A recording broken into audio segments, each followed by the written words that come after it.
the high schools. If it's the sport you care about, we're talking about it. The Full Court Press on Sports Talk Radio, 106.9 FM, 1390 AM. The Fan. Welcome back to the Full Court Press. I'm Ajay Salvesen. I have a very special guest with me. It's Coach Matson, former coach of Bears basketball. He joins me here in studio today. Assistant coach. Don't give me too much. Assistant to the regional manager. He's also he actually is the host of the community coaches show on 104.9 The Ranch every Monday, home of the Bear River Bears. Every Monday night you can find. What time is that? 6 p.m. on 104.9. We split the station and we broadcast that over on the Bear River side. Don't forget, Bear River does play tonight. They start their Winter Classic. That game's at 8 o'clock tonight. 8 o'clock tonight, and 8 o'clock tomorrow. Who do they play tonight? It's Ben Lomond and Ogden. Okay. And then Saturday at 6. This is part of their, the Bear River Winter Classic is a big fundraiser for them. So this is important for them to get good crowds to those games. Really quickly, I do want to put this through. We have a very exciting announcement that we will be making in the very near future that will involve this station. I'll tell you this. Wow, I'm intrigued. It's really, That's really, a good tease. really, really exciting. That many reallys, it's got to be good. It really is. If you're a sports fan, you are going to love it. I'll give you a hint. If you're a sports fan in February and March, tune in. Oh, I know what it is. There you go. I know what it is. Yeah. Tune in. I can't wait. I'm waiting to get the official word. In fact, I should text him and ask him if I can announce it today. If I can, we're going to do it. Again, Greg Matson, I'm Ajay Salvesen. Great to have you all along with us on 106.9 FM, 1390 AM The Fan. You can also stream us online at 1069thefan.com. Find us on all podcast platforms, which include Stitcher, iTunes, Spotify. Just type in the Full Court Press. You'll find every bit of content of the Full Court Press that your heart desires. Let's get into some college football playoff talk. We talked about BYU and Utah. Utah gets a win in overtime. Utah State beats up on San Jose State. They get ready for Fresno on Saturday afternoon. And then St. Catherine's Tuesday night, while BYU comes up next Saturday night. This college football playoff, I went on my rant yesterday because Paul Feinbaum just can't keep his mouth shut. And he has something to say about everything going on, and it's never positive unless it's about his own SEC bias. Utah right now sits in the 5th spot, Oklahoma 6th, Baylor 7th. How close it is from the three teams right there in separation is not known. What does Utah have to do with, assuming that Georgia loses to LSU and loses big time, that would knock them out, what does Utah need to do to get to that 4th spot? Is a win it, or do they need more than that? Well, again, remind our listeners, we are certainly biased about University of Utah, even though it's not Utah State, but we are regionally biased. We support them, absolutely. Yeah, for sure. Oh my gosh, yeah. So there's no question at all. Utah has to win. They have to beat Oregon, and they have to beat them convincingly. I'm talking a 50-10. No way. Something like that. Because here's what's going to happen.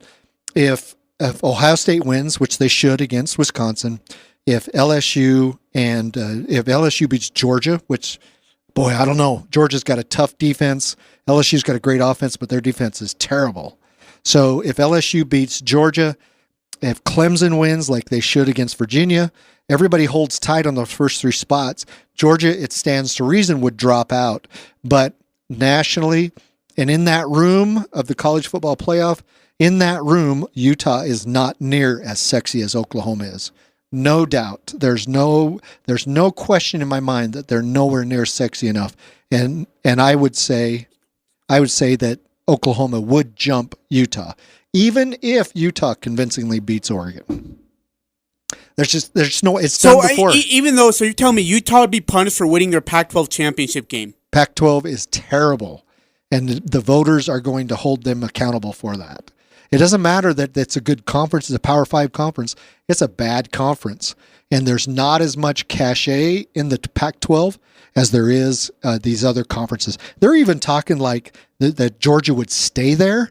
Well, if Georgia beats Louisiana State, if Georgia beats LSU, then forget it, because LSU drops to 4, Georgia jumps to 3, sure, and Utah's out, yeah, and Oklahoma's out. Yeah, they'll have 2 SEC teams in a heartbeat, without a question. Yeah, they'll in a have heartbeat. Those 2 teams. They won't even think about it. So the worst thing that could happen to the Utes is LSU loses.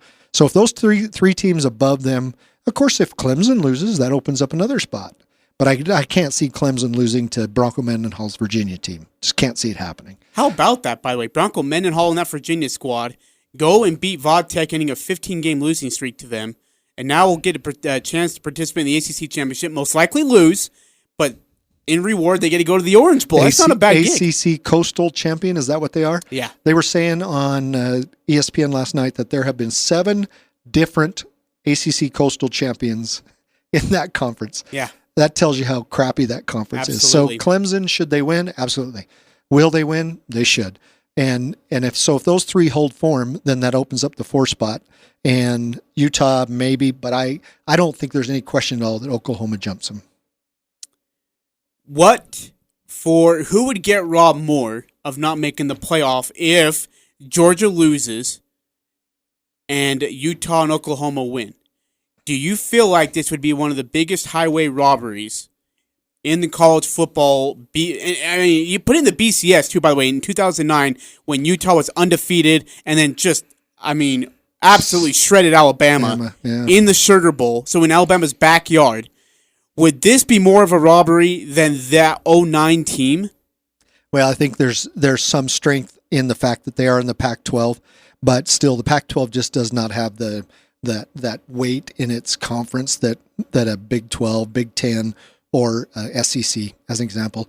Now, Clemson, I think if Clemson were in the same spot as Utah, I don't know that they would get in because of their conference. Their conference is weak sauce. I mean, it's not great. There are some good teams in there, but overall, it's not a great conference.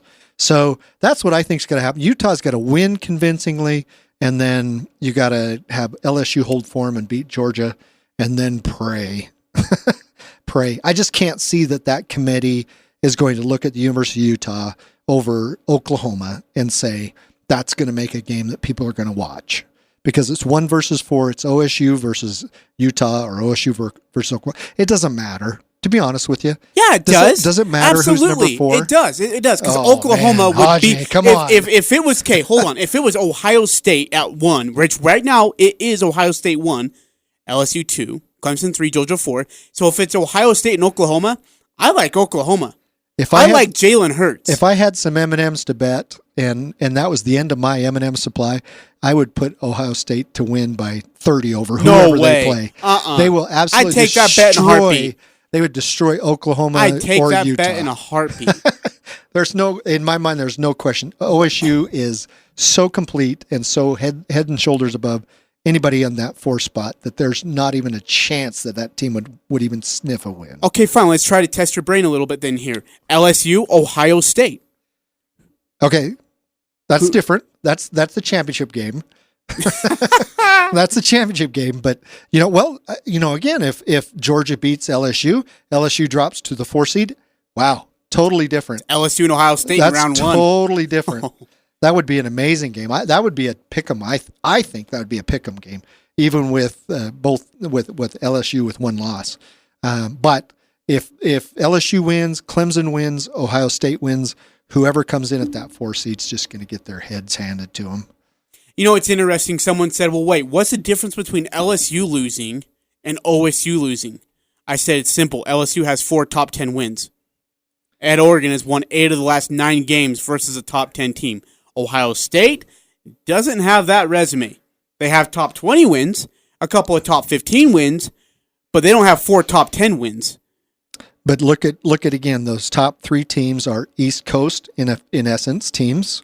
Ohio is East compared to us. Oh, sure. That East Coast bias plays into it. Oklahoma, there's an argument for Baylor. Would Baylor, if they were to beat Oklahoma and Utah loses, does Georgia drop and Baylor comes up? I don't know. I don't think so. I don't think Baylor's that good. I don't think they carry the weight to move up that much. If Wisconsin wins, do they move up 4 spots? I don't think so. They've got 2 losses. So really, it's that scenario we're talking about, is if those top 3 teams, Ohio State, LSU, and Clemson, if they hold form and win like they should, then what happens to that 4 seed? Is it Utah or does Oklahoma jump Utah? Okay, let's get more local now. Boise State right now sits at 19. Cincinnati at 20, Memphis at 17. If Memphis loses to Cincinnati, Boise State, of course, wins. Is there a chance that Cincinnati could jump Boise and make it to the Cotton Bowl, or is Boise is Boise comforted and safe in that spot to be able to make it to the New Year's Six? Well, Boise's got that home game against Hawaii, mid-afternoon game, so it 2 o'clock. It'll be cold. Yep. For Hawaii. Yes. It'll be super cold. I don't know. Again, if I'm a betting guy, obviously I think Boise's going to win that game. But is there a chance? Sure. You never know with this committee. You have no idea what they're going to do. We saw that a couple of years ago when Ohio State, who was not a conference champion, jumped and got into the top 4 to play. I don't know. I think Boise State still secures that with a win. The fun thing for me is to see like a University of Minnesota team that comes into this equation. They haven't been there forever, if at all. Yeah. You got a Memphis team that's up there. You got an Iowa team that's up there at 16. Overinflated again to me is 15 Notre Dame. Notre Dame seems their schedule is tough. I know, but there's so much love for Notre Dame. But look right ahead. Them 14 is Michigan at 9-3. Yeah. What in the world? Yeah, I agree. Do we love Jim Harbaugh that much that they're 14? I mean, they should be somewhere in the 20s. Harbaugh, that's a train wreck right now at Michigan. And by the way, he looks like he'll be coming back for another year. And speaking of coming back, Clay Helton has officially been announced that he's coming back. So the whole Urban Meyer going to USC has been ex-nayed. Mike Bobo of Colorado State has been fired. He's done.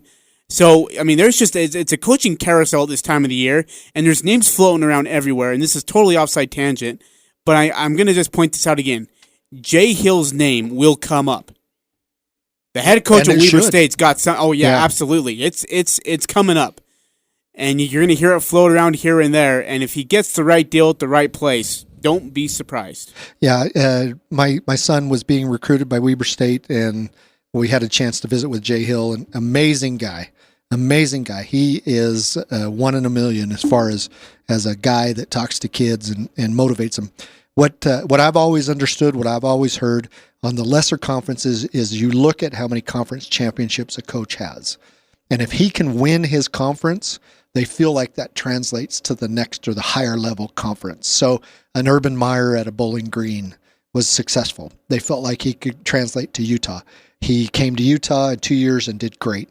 And they felt like that could transfer to Florida, an SEC school, and he did. Went to SEC, and he dominated, won a national championship. So that's kind of the message that you're looking for. So a Jay Hill at Weber State, the Big Sky Championships, absolutely. Will he be somebody that will be looked at for a Colorado State or a lower level Colorado or somewhere like that if it were to come open? Yeah, for sure he would. And I think he would do a great job. He's been with a great group of people, the Kyle Whittingham tree, and he knows people. He gets coaches in there that are good coaches. So don't be surprised if Jay Hill is gone soon. Yeah. I don't know anything. No, we don't. I mean, it's a little pure speculation, but it's also pure common sense, too. A guy who's that good of a coach. You mentioned Urban Meyer. Obviously, he's out and could be looking. I think the only school that Urban goes to is Notre Dame. That's his dream school. That's his dream school. He's stated it publicly many times. He was an assistant there under Bob Davie. Yeah, he was at Notre Dame. Ohio State was his other dream school. The other one that's kind of an interesting one is Chris Peterson from Washington. Yeah, left Washington. What happens with Chris Peterson? Does he take a year off and then kind of see what happens?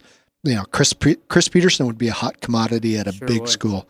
So, the USC thing, Clay Helton, I don't know enough about Clay Helton. I don't know that if you're not in that market, you don't know enough about Clay Helton, but he's been mildly successful. The problem is that he is at USC, and USC expects 10 wins every year. Every year, yeah. If you're not fighting for a Rose Bowl berth or a college football playoff berth, then you shouldn't be there. We got to take a break. Coming back, we are going to get into some NBA basketball talk. Jazz Lakers. Jazz get demolished again. LeBron Davis just tortured the Jazz all night long. But now the Jazz have an easier schedule. How easy? You'll find out. It's Greg Mattson and Ajay Salvesen, Full Court Press, 106.9 FM, 1390 AM, The Fan. It doesn't matter who you root for. The Full Court Press has all the high school sports covered. The Full Court Press. Connect with us on Facebook, Twitter, and online at 1069thefan.com.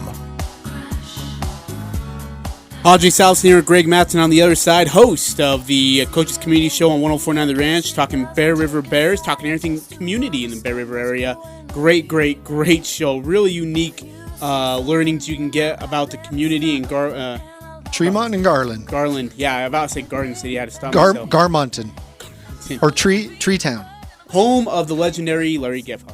Not Harry Gephardt. Not Harry Gephardt, absolutely. I love Harry. Harry the G. That was my gangster name for him.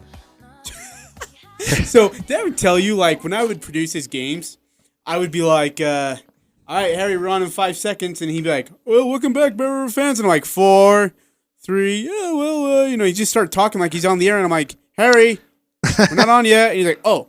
And I'm like, 1, you're on. Harry, if you ever saw the movie It's a Wonderful Life, that was Harry Gephardt. Oh, my gosh. Harry Gephardt was the George Bailey is the George Bailey of Tremont. An amazing guy. That's a guy, if you don't know him, you wouldn't want to. Yeah, he is one genuine human being, and I owe a lot to him that I got my radio start here. He's a big part of the reason why, at least for me.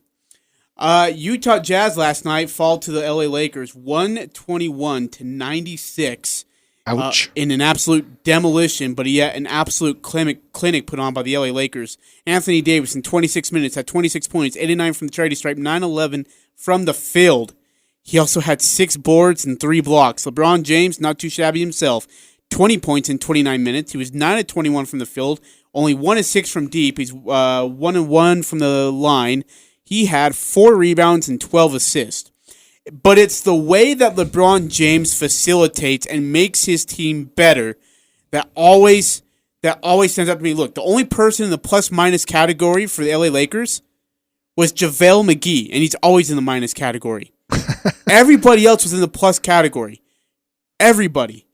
LeBron James makes your team better, Greg, and I think that's what makes him so special when I watch him play basketball.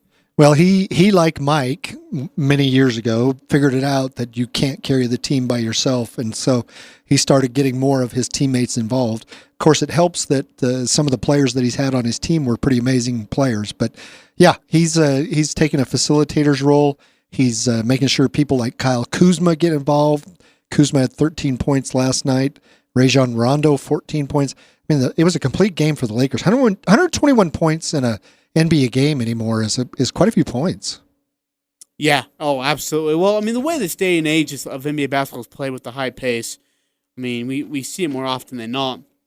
On the other side, the Jazz, not really great. Bogdanovic was 6 of 15 from the field. In fact, all 6 of his shots that were made came from beyond the arc. In 35 minutes of basketball he had 23 points. He was 5 of 5 from the charity stripe, with 3 rebounds and 3 assists. Donovan Mitchell was the leading scorer, but it took him a while. 29 points, 11 of 24 from the field, 3-7 from deep, 4 of 5 from the line. He had 5 assists and 4 rebounds. My question to you is, what is going on with this Jazz team? Is it really the schedule that has been so tough, or is it just that this team's just not seeing eye to eye? Well, it's relatively a young team, if you will, in the sense that they really haven't played together because they made so many changes. I would say there's some to that, this trying to gel together. I don't know. That's a good question. If we could figure that out, Ajay, we could make a lot of money in the NBA. Yeah, as I say, we'd be making a ton of money right now, wouldn't we? But you got Rudy Gobert with 13 points, which is, for offensively, that's probably a pretty good game for Rudy. 10 points or 13 points, 10 rebounds.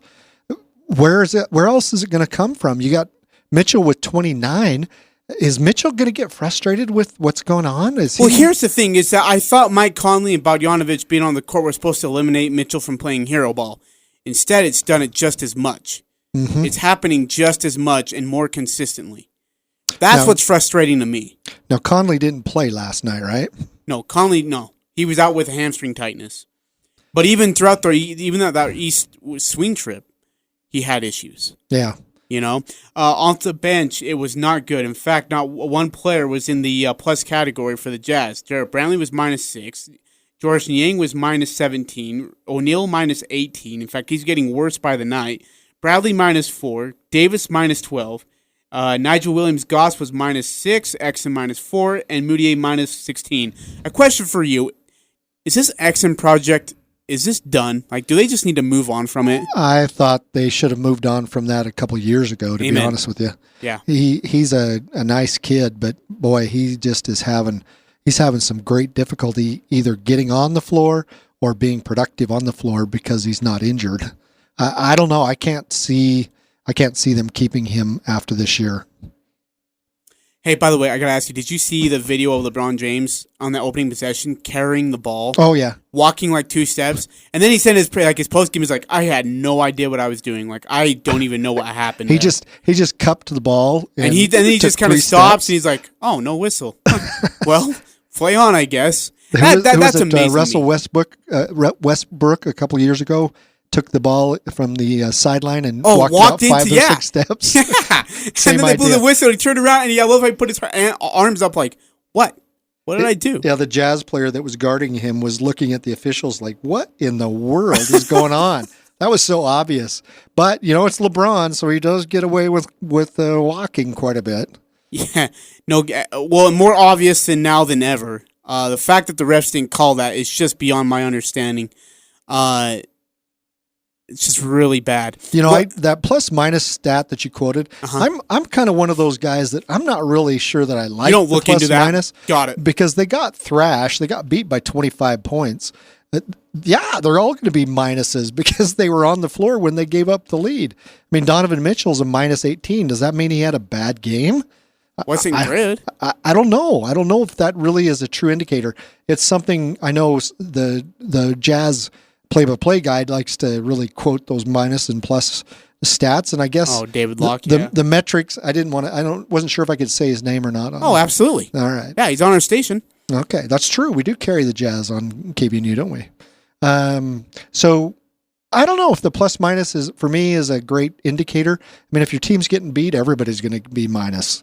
But as you mentioned, there were very few. Joe Ingles had a +1. But he scored 4 points and 5 assists, 2 rebounds. So he had such low stats, but he was a +1. I don't know. I don't know that for me, it's a key indicator of how a guy played.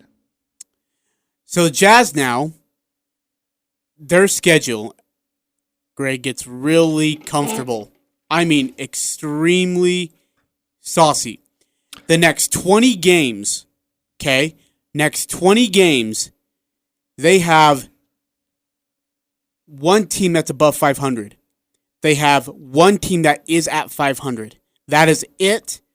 No more. Everybody else is under 500 for the next 20 games. From December 7th till January 18th, not more than one team is above 500 that they play. So tell me who that is. I didn't do any research on that. Miami. 15-7. Right now, even at 500, Minnesota. At Minnesota, they play there. Memphis and Oklahoma are home here in these upcoming games. On the road at Minnesota. And then Golden State at home, Orlando at home. I mean, they have a extremely favorable schedule that could get them well above 500. I mean, they're at 12-10 right now, but they could be easily 18 games above 500 and sneaking into a third seed all of a sudden. Yeah, there's a 3-game swing at Atlanta, at Charlotte, at Miami. Those 2 time zone changes, I know they're professionals, they're used to it, quote unquote, but those are tough games too. So even though those teams might be record-wise not very good, those are tough wins for them. If they come away with 2 out of 3, I think they're happy on that series. Yeah. Then they come home and they have Portland with Damian Lillard. Oh, sorry, the Clippers is the other. Sorry. Clippers are above? Yeah, Clippers are definitely above 500. Sorry, so there's with, 2 teams. With old, what's his name? Kawhi. Number 2, the Claw. The Claw, yeah. Absolutely. I don't think the schedule's overly daunting over the next month or so. I would think that... Even Portland's below 500, well below 500. Yeah. Well, now they've got their one added superstar to the team that should bring them over the top. Should help a little bit. But yeah, sure. Hey, Lakers at 19-3, best team in the league. You surprised? Mildly, yeah. Yeah, I thought there'd be some growing pains for the Lakers as well. So for them to be 19-3 was impressive for me to see that. And then Houston, on the other hand, is 13-7. They had that controversial loss to San Antonio. Do you think they can hang on to a playoff spot, or do you think this team, because of Russell Westbrook and James Harden, could fall apart. I think the latter. There's no question in my mind, again, that those two, even though they played together at Oklahoma City, I don't think there's any question that that's going to implode at some particular point in time. Greg, thank you so much for joining me. I know you got to get going, and then I'll finish off the rest of the show, and then I'll head out for Mountain Crest and Weber. Bear River, don't forget, they play at 8 o'clock tonight at Bear River in the Winter Classic. Skyview, Pineview at Skyview, that's at 7. 5:15 already is beginning, is already. Ridgeline and Desert Hills right now at Skyview. Hey, tomorrow, Richie Schuller of ESPN will join me here on the show. We'll be talking college basketball. Richie does a great job as a color analyst, and excited to have him. Hey, also, Ajay, one of the things great about Cache Valley Media Group is every one of those high school games you mentioned are on the air here on Cache Valley Media Group. So if you are a high school fan, boy, tune in. You'll find your team. Yep, 107.7 KLCX is for me. The Mountain Crest Mustangs, 104.9 The Ranch for Bear River. 100.9 is Green Canyon, I believe. And then, I'm guessing here, but 6:10 a.m. KVNU is Logan. 104.5 for Ridgeline. For Ridgeline. And so we got it all covered for you. You can find the streams over on CacheValleyDaily.com. Greg, thank you so much for joining me. Greatly appreciate it. Thanks, man. For Greg Mattson, I'm Ajay Salvesen. I'll be back here for the 5:30 bottom of the hour coming up here on the Full Court Press. 106.9 FM, 1390 AM, The Fan.